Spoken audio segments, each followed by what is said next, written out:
Hey Void, how you doing? So, thumbing through Netflix, which is really the one that actually has the least things I'm interested in seeing. So, finally scrolled through some of the sci-fi side just to see what was there, and came across something I had been meaning to see, and that would be the Cloverfield paradox. Now, I've already reviewed 10 Cloverfield Lane, and while I haven't touched on the original Cloverfield, I really liked it. So I was interested in seeing this one, and but I'd heard a lot of mixed reviews, but that's never stopped me before. Well, Cloverfield Paradox is look, guys, stop just slapping the label of Cloverfield on random movies and trying to tie them in. I'll admit, 10 Cloverfield Lane was a good film, but it didn't need the Cloverfield reference. And this one, again, neat film. They try to tie it in kind of at the end, and they do a little bit, but this was originally a film called The God Particle, which had nothing to do with Cloverfield, but here we are again. It's a weird trend here. And the movie's fine, but trying to shoehorn in Cloverfield references is unnecessary. Really, what this one feels like to me is a poor man's Event Horizon, because it's very similar in vein, but doesn't go crazy enough to be like that.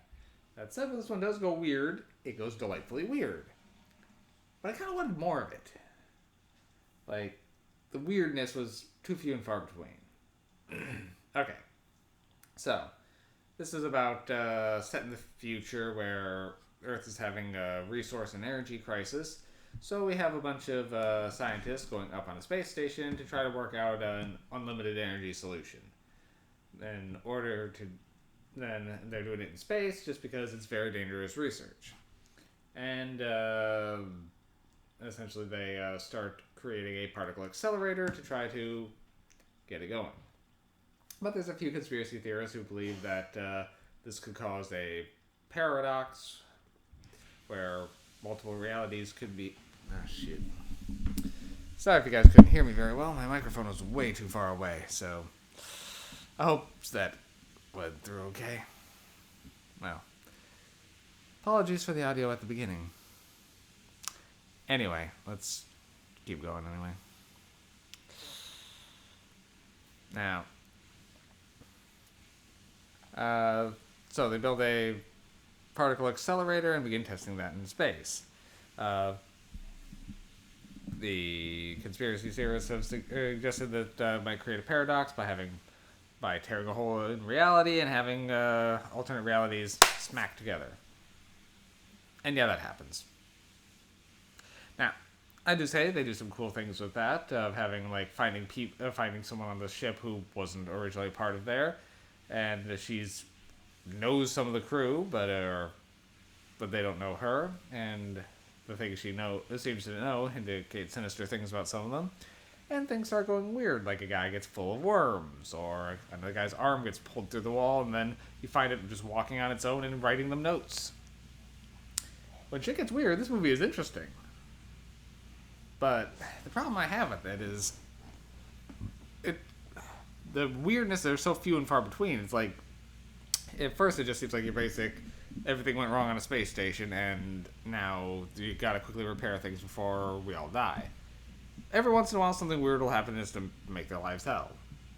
But it comes so few and far between, it just seems to only happen at the most inconvenient point, which just seems a little odd.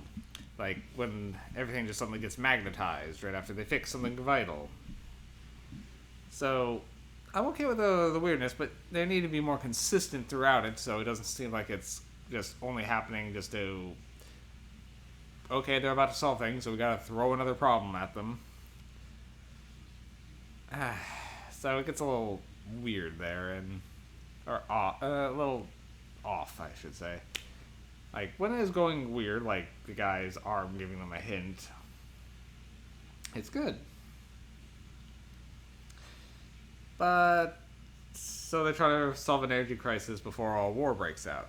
Meanwhile, our main character, then Hamilton, she's left her husband on Earth, and now he's going through a bunch of things where some sort of disasters happen on Earth, and they're wondering, is it war?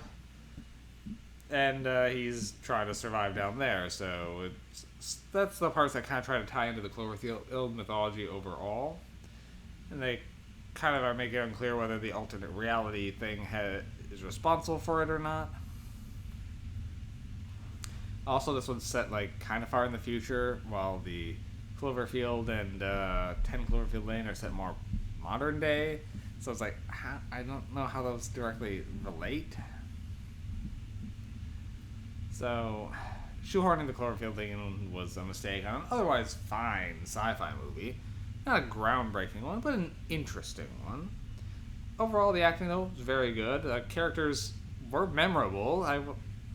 I did like the variety of people they had there. It was a good cast, so I will give the movie props there. What is just doing its own thing and not trying to tie into anything, it's doing it well. It just needed to be more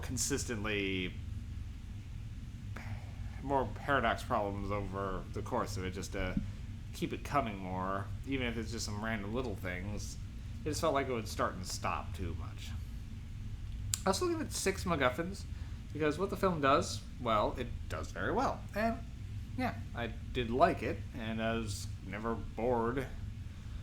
A lot of times with how my sleep schedule, I start nodding. It's sometimes hard for me to stay awake through certain movies. This one I didn't have a problem with. I was definitely on board the whole time.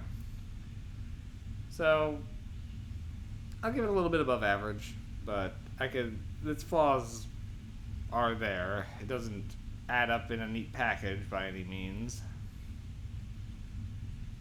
But, yeah. It's fine. Okay. All I got on this one. See you soon, Void. Coming up, I've got my movie watch for tomorrow is probably going to be very late, so I probably won't get it reviewed until the next day. But after that, I'm on vacation from work, so away we shall go. Talk to you soon, Void.